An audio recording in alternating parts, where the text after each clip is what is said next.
नमस्कार, मैं घनश्याम सर पुनः अपने चैनल में आप सभी का स्वागत करता हूं।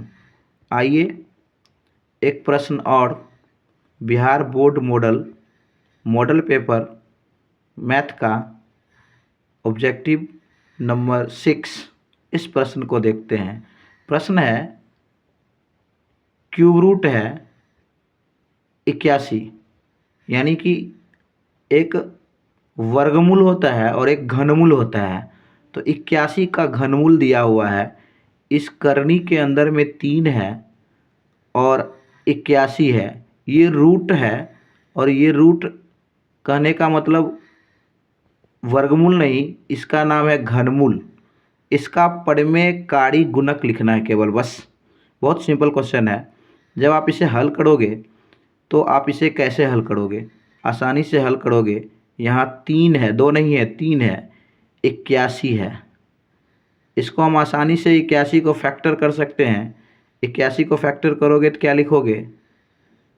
आसानी से लिखोगे, 3 का फैक्टर होगा 3 तिया 9, 9 तिया 27, 27 तिया 81। देखिए इसका फैक्टर हो गया 3 तिया 9, 9 तिया 27, 27 तिया 81। तो इसका हमने फैक्टर कर लिया 3 तिया 9 तिया 27 तिया 81। 81 का ऐसे लॉसो जैसे आप लेते हैं वैसे करते जाएंगे, भाग लगाते गए तो 3 4 बार आया। इस 3 का मतलब होता है, इस करनी के अंदर में जो 3 है इसका मतलब होता है कि 3 से एक संख्या को बाहर किया जाए।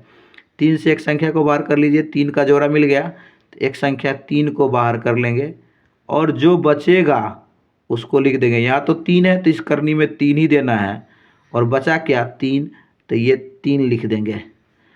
अब परिमेयकारी गुणक का मतलब समझिए। एक हम पढ़ते थे हर परिमेयकरण, याद है? हर परिमेयकरण में क्या होता था कि रूट वाली संख्या को हम देखना पसंद नहीं करते थे। तो रूट वाली संख्या कौन है? करनी के अंदर 3, यानी 3 इस घनमूल के अंदर है, यानी 3 का घनमूल, ये आपको रूट वाली संख्या है। तो ये रूट वाली संख्या जो है इसको देखना पसंद नहीं करेंगे। तो हर परिमेयकरण में क्या करते हैं हम लोग? इसी को हटाने का काम करते हैं।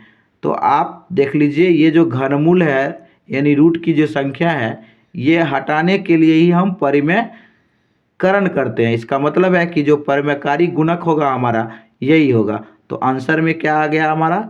आंसर में आ गया घनमूल 3, यानी इस करनी के अंदर 3 3। ये देखिए ये हमारा आंसर हो गया, क्योंकि हमको इसी को हटाना है।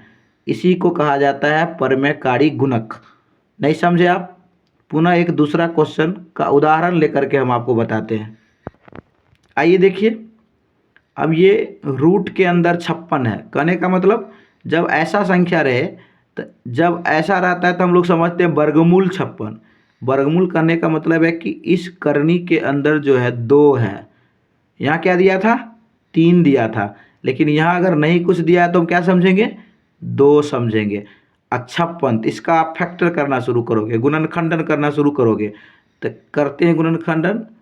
पहले आप 2 से लगाओगे, 28 दूना 56, फिर 2 से लगाओगे, कितना होगा? 14 दूना 28, फिर 2 से लगाओगे, 7 दूना 14, लग गया। तब आप लिख सकते हो इस रूट 56 को इस करनी के अंदर 2, क्या लिख सकते हैं? 2 कितना बार आया है? 3 बार। 2 गुने 2 गुने 2 और गुने 7, तो लिख सकते हो 2 गुने 2 गुने 2 गुने 7। हमने क्या बताया था कि इसका मतलब होता है कि 2 का जोड़ा लगाओ। तो इसका मतलब क्या होता है? 3 का जोड़ा लगाओ। तो इसका मतलब 2 का जोड़ा लगाओ, तो 2 का जोड़ा लगाओ। तो 2 से 2 मिल गया, 2 का जोड़ा मिल गया। इसका और इसका जोड़ा नहीं मिला, तो जिसका जोड़ा नहीं मिला उसको लिख देना है 7 दूनी 14। इसका जोड़ा नहीं मिला, किसका जोड़ा मिल गया? 2 और 2 कितना बार आया? 2 बार। तो एक बार लिख देंगे 2, और रूट के अंदर बच गया हमारी कौन संख्या? 7 दूनी 14।